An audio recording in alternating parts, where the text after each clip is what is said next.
This is Dream Power Radio, the place where your dreams turn into reality. Here is your host, Debbie Spector-Weissman. Hello, hello, hello, and welcome to Dream Power Radio. I'm your host, Debbie Spector-Weissman, certified dream life coach. This is the place where we talk about dreams, both daytime and nighttime dreams, and how you can use them to make the internal shift to a life you love and rediscover the truth of who you really are. About a dozen or so years ago, a lawyer friend of mine decided he wanted to give stand-up comedy a try. He invited a group of us to see a preview of his act. He took on the persona of a goofy New Age type psychologist whose overriding message was, suffering is the only option. He went on for a good hour or so telling us all about the benefits of suffering and how it was a cure-all for all kinds of mental ailments. It was amusing because it was so absurd. I mean, who wants to spend their life suffering? The answer should be no one. And yet, many of us spend months or even years focusing on what's negative in our lives and making ourselves miserable in the process. Why do we do this to ourselves? Is there some perverse pleasure in wallowing in our misery? Is it a behavior that was passed on to us from our parents and grandparents? Is there a way to put an end to this negative thinking? Or are we destined to stay in a negative headspace for our entire lives? We're going to take a deep dive into the subject of self-suffering with internationally renowned systemic works and constellation expert, Judy Wilkins-Smith. Judy is also a motivational speaker and the author of the book, Decoding Your Emotional Blueprint, a powerful guide to transformation through disentangling multi-generational patterns. Welcome back to Dream Power Radio, Judy. Hi, Debbie. It's lovely to be with you. Oh, it is my pleasure. And Judy, I'm sure you've run into these people. I know I have. The ones who love to dwell in their misery. Maybe something legitimately bad may have happened to them, but they seem to relish letting everyone else know about it, on and on and on, even to the point of highlighting it over everything else. Is this merely about getting sympathy, or is there more involved in this? No, I think there's a little more than that. I think what we've done is, if you look at victimhood, we've kind of sanctified it, clarified it, sanitized it, monetized it. And I think it's become a way of feeling like I'm some sort of hero and now I belong to the bigger group. So it's a way of belonging. Problem is it gets old. You get to a stage in your life where you wake up one morning and go, where is the joy in this? I mean, I'm doing it powerfully and I may even be getting, heaven knows, a radio show or a TV show out of suffering. But we're teaching people to be less than their capability and to have lives that perpetuate, as you said, generations of suffering. Are we doomed to it? I don't think so. Oh, no. Well, it's very interesting how synchronicity works. Every morning I get some inspirational emails that come into me. And one of the things that I got today really sort of ties into what we're talking about. The message was, it said, you have the power to create hell and the power to create heaven. Absolutely. Well, if you think about it, it's as simple as, or a simple example. Two men are in an accident, both are paralyzed from the waist down. One says, my life is over. The one says, my life has just begun. They're both right. It's what we tell ourselves. And I think we've touched on that before. We are extremely powerful and we don't realize it. When our brain tells our body a story that the body believes, that becomes the new truth. We then zone in on that. The brain all hones in on everything that supports that. Our feelings support that. Our actions support that. So if you're somebody who is always miserable, I'm always sad. In my family, we were always sad. Suffering is sacred. Heaven help us. But suffering is sacred. And so I must perpetuate that. It's the day you look at that and go, I am so tired of this. I wonder what else is possible. And your heart opens and your gut settles, your brain starts to switch on and go, well, okay, so what more is possible here? And that's when we cast another spell and we go, well, I want to do this and this and this. And we begin to realize that we are not prisoners. We've imprisoned ourselves. We're actually seriously master creators. Yeah, that is amazing that we can live our whole lives feeling that this is just the way it is and there's nothing we can do about it, without realizing that, yes, you are right. We do have that power to change ourselves.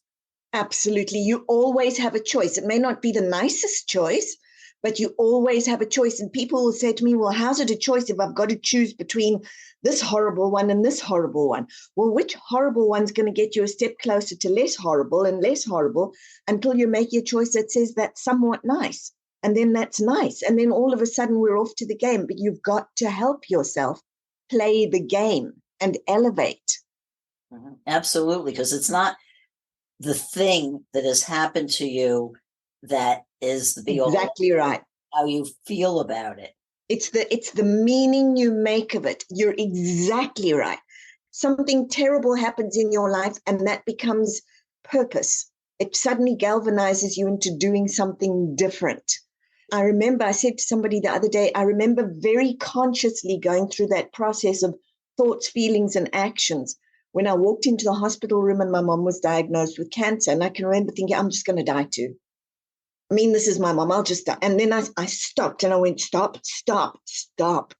What are you telling yourself? And I took a moment and I went, I have a daughter. This is not over for mom. We're on a journey. If I get sick, I can't help my daughter and I can't help my mom. If I start to see the positives in this, I can come out stronger and I can come out a whole different way. I would say I thought I had patience. I've learned more. I thought I had resilience. I've had to grow more. And I have two nieces who popped into the picture who are absolutely amazing because I learned that I couldn't do it all on my own. So many lessons if we're willing in that moment, instead of reacting and going to the I'm dead, I'm dying, I'm injured, to go, stop. What is it that I want to think, feel, and do because it's about to become my new truth?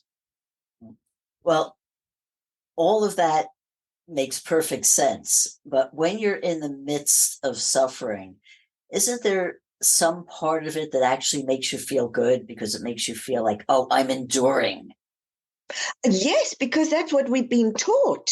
We were taught you must suffer, you must endure. Think about all the major religions and all the major cultures. We fight. I mean, I wish they would take that word fight out of the dictionary for a while. We fight, we endure, we overcome. How about we elevate, we love, we enjoy?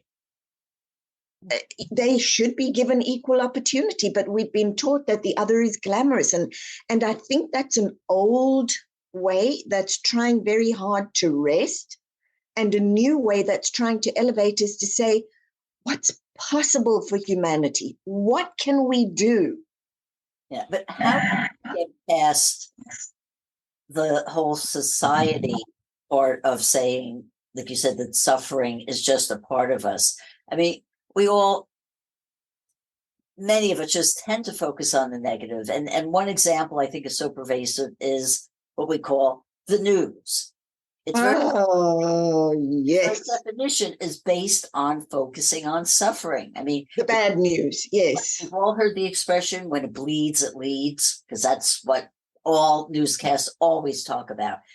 And yet there have been times when there have been people who say, no, we need to focus on the positive. And they've started positive newscasts or positive news sites, and every one of them has failed. So yes. As a society, do we relish hearing all about the negative? Well, because then we don't feel so bad about the fact that we're not living our best lives. It's like, well, everybody's a mess, so I'm a hot mess too. And I was looking at that the other day and thinking, when last did we have a Disney? When last did we have a Disney World that everybody couldn't wait to watch on the TV because Disney was opening? Oh, my goodness. And that's our way out. When we start dreaming the bigger dreams and we make the bigger dream more enticing than the suffering, that's when we shift. So I keep saying to people, to your beautiful podcast, dream But for goodness sake, dream big. Because if you dream, now I know you're going to have to start practicing with smaller dreams, but the bigger you dream, the more enticing it is to be in that dream than in that suffering. And that is our way out. We're very capable of it. And you think the way for our society in general to do this is to do it one person at a time? I think it begins always with one person. It doesn't stay one person, but it's definitely one person. In fact, we did a constellation, which is a 3D interactive version of what's going on or what's happening in your life. And we did one with a quantum field, the knowing field, which is probably the collective unconscious, and then the current field. And it was interesting. We used then representatives for humanity and for the individual human. And nothing moved until the individual human did. So it's one thought. And it may be that I've got a thought and you've got a similar thought. It may be that there are pockets of us, but it begins with one human or a human, maybe a subset of humans with an idea. And the idea is much more fun and much bigger than this going on out there. And so then what happens is people go, oh, I like that. It's exactly why people go and watch Star Wars or any of the other alternative galaxies. They're going, that seems so much more fun than where I am now. So when we can make a game big, Starbucks, Apple, Disney, people go, oh my goodness, I got to play. And all of a sudden that creative side pops up and they're standing in the line because now they're part of something bigger, not smaller. They're actually getting something to enjoy, not suffer. We need more of that. We do, but you are talking about individual events, a movie that people go to see or some kind of event that's a collective positive experience. How do we keep that going? I think it's by investing in ourselves, and that sounds always a little trite, so let me explain. At the end of the day, do I feel good about me? What did I do that built me a little bit? For me, it can be as simple as, I picked up a penny today. I picked up a penny. I had something that came to me unexpectedly, and I am feeling the penny. It could be that an unexpected check comes in. It could be that somebody says to me, hey, you know what you're doing makes a difference. I look for those. I've started to not look for when somebody says, well, that didn't work. Okay. What did work? So it's looking for those, because when you do that, you're teaching your brain, and your brain teaches your body, hey, we should be looking at the positive. We should be looking for what's going to grow us as an individual. And I promise you, when that dream is big enough and you're loving it and the passion is there, other people are going to go exactly like they did in Harry Met Sally. I want what she's having. Perfect. That is a perfect way to end this segment. We're going to take a short break now. We're speaking all about how to rid ourselves with suffering with Judy Wilkins-Smith, and we'll be right back.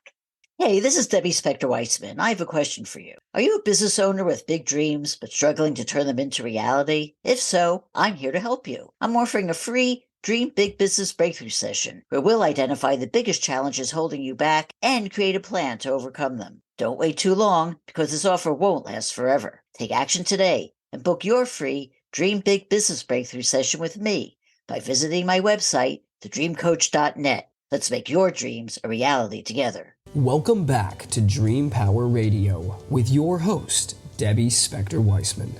Yes, welcome back to Dream Power Radio. I'm your host, Debbie Spector-Weissman, and we're talking all about suffering, or actually how to rid ourselves of suffering, with Judy Wilkins-Smith. Well, Judy, we've all heard about nature versus nurture. Are we genetically predisposed to negative thinking, or where does it come from? I would say by now we're epigenetically and very almost globally are predisposed to that, because we've heard it, we've seen it, we see the glamorization of it, but it's also become an imprint on the system. So you pretty much come into life with everybody going, now suffer nicely, do the thing, and you can feel it. And we also then carry some of our ancestral patterns. And those ancestral patterns we may not be aware of, but we are carrying them.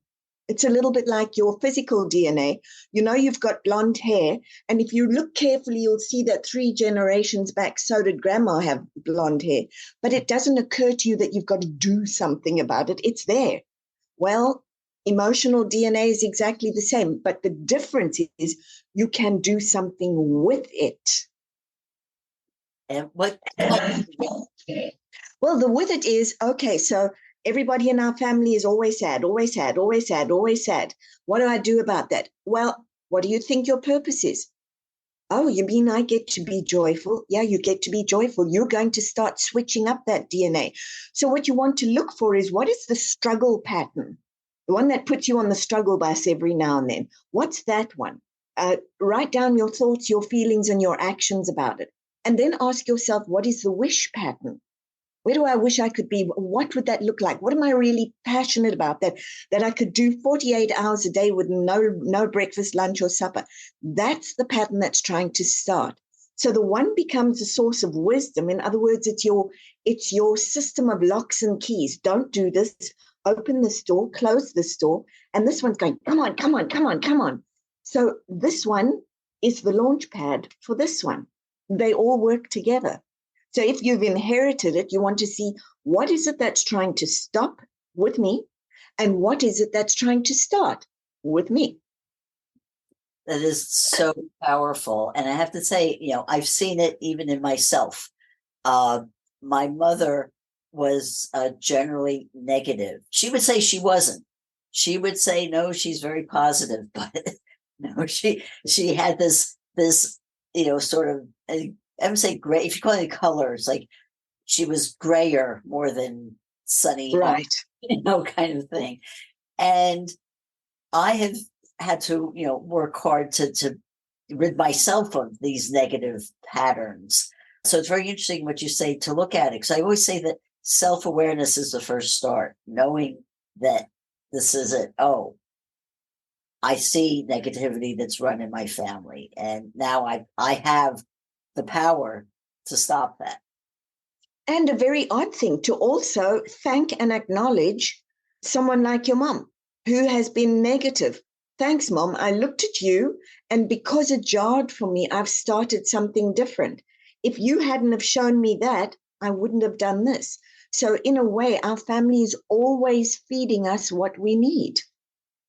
Absolutely. And I will just say, just in her defense, there are many positive qualities. I think she always also handed down to me. So, but I know what you're talking about. It's that person who comes to you and says, gosh, life is beautiful. Did you see what so-and-so was doing? Isn't it great?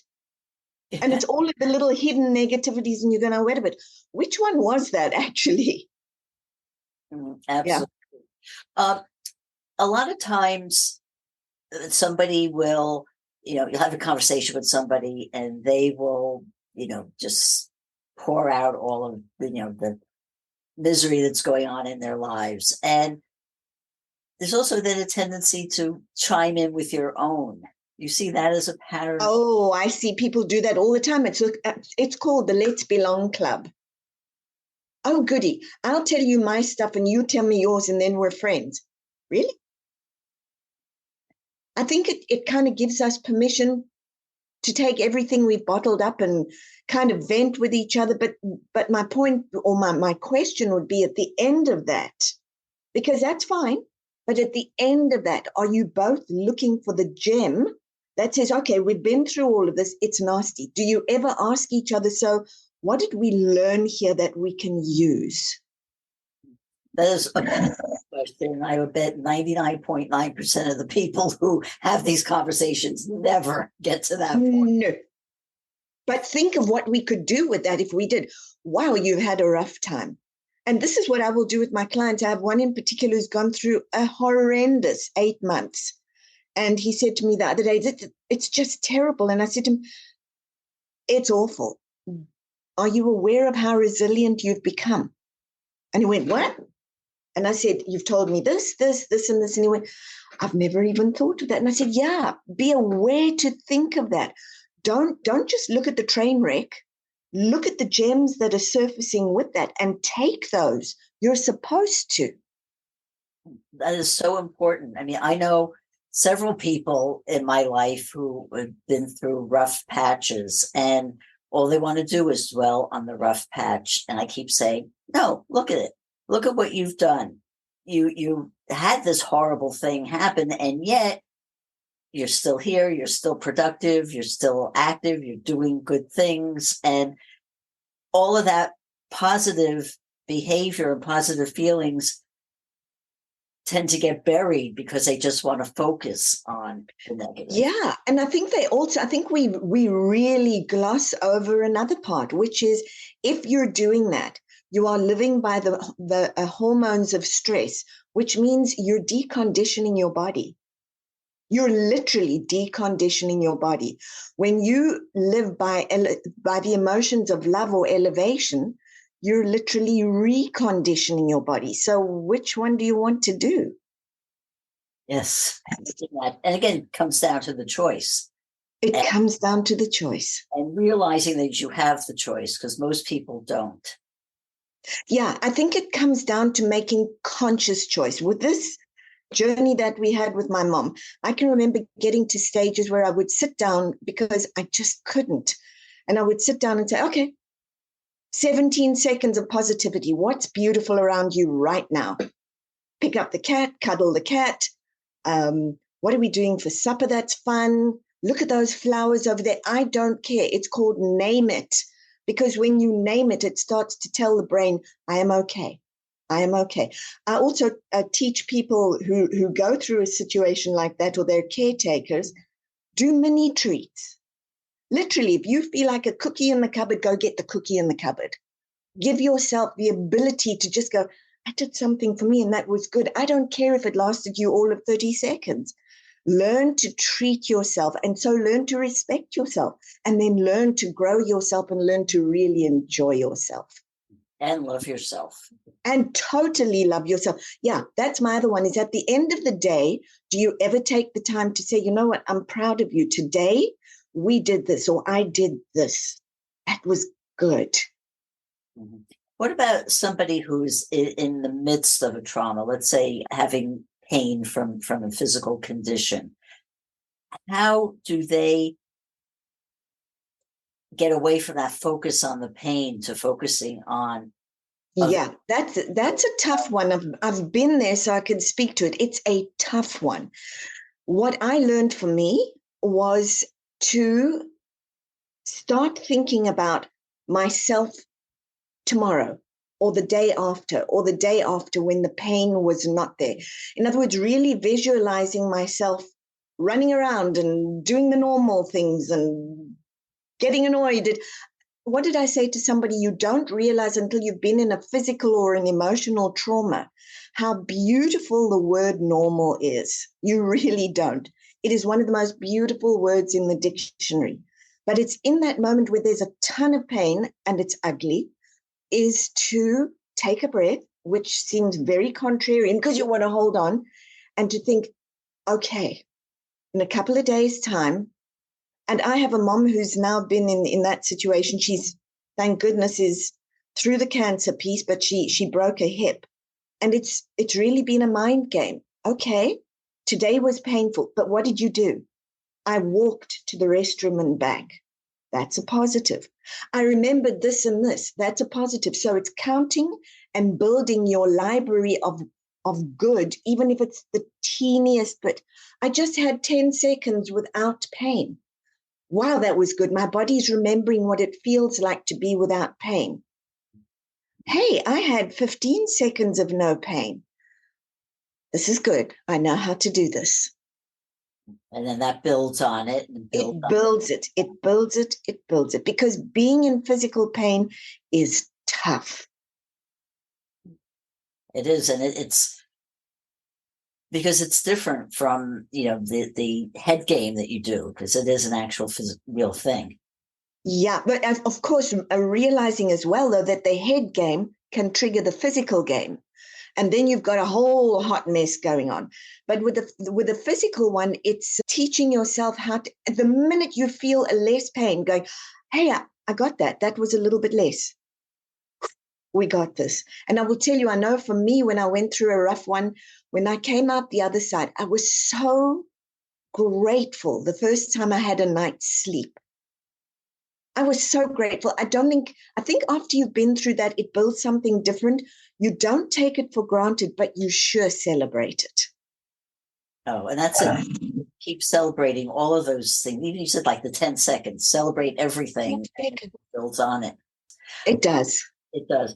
So if suffering or negativity is a generational pattern that you see, what steps should we take so we don't pass on this negative behavior to our children? Yeah, it's a multi-generational pattern. We've basically grown up with that since the beginning of time. But it's time for us to very much wake up and say, okay, what do I want to pass on to the next generation? Instead of people being inspired for some reason by my suffering, can they be inspired to aspire to something bigger? What one thing can I teach? I don't care if it's kindness. I don't care if it's happiness. I don't care if it's wealth or relationships. I have something that I have a very good strength with. Take that and maximize it and give it freely as a gift. Well, wonderful, wonderful message. Judy, is there a final thought you'd like to leave for our audience? Yes. I look at where we are in the world right now, and I think people think this is the biggest hot mess we've been in a long time. After a hot mess, if we're willing, comes the potential for the next greatest generation. Are we willing to be that? That's the challenge we have. Well, Judy, how can people find out more about you and your work? They can go to judywilkins-smith.com. They can find me on Spotify, Instagram, YouTube, Facebook, and they can find me at live events. I will be doing one in November the 5th through the 8th, and it's on money DNA, and it's down at Disney World. And the information is on your website? Information for that is on the website. We're going to take people deep into their money DNA, teach them how to grow their money DNA, and in the evening they get to go play in the heart of magic. Wonderful. Well, Judy, thank you so much for being on Dream Power Radio today. Thank you so much for having me. It's always such fun to have time with you. Oh, well, thank you. We've been speaking all about overcoming suffering with Judy Wilkins-Smith. I hope you've enjoyed today's program. If so, please hit that subscribe button so you don't miss out on any future episodes. Until next time, this is Debbie Spector-Weissman saying, sweet dreams, everybody. You've been listening to Dream Power Radio with your host, Debbie Spector-Weissman. For more information on Debbie or to sign up for her newsletter, go to dreampowerradio.com. This has been Dream Power Radio.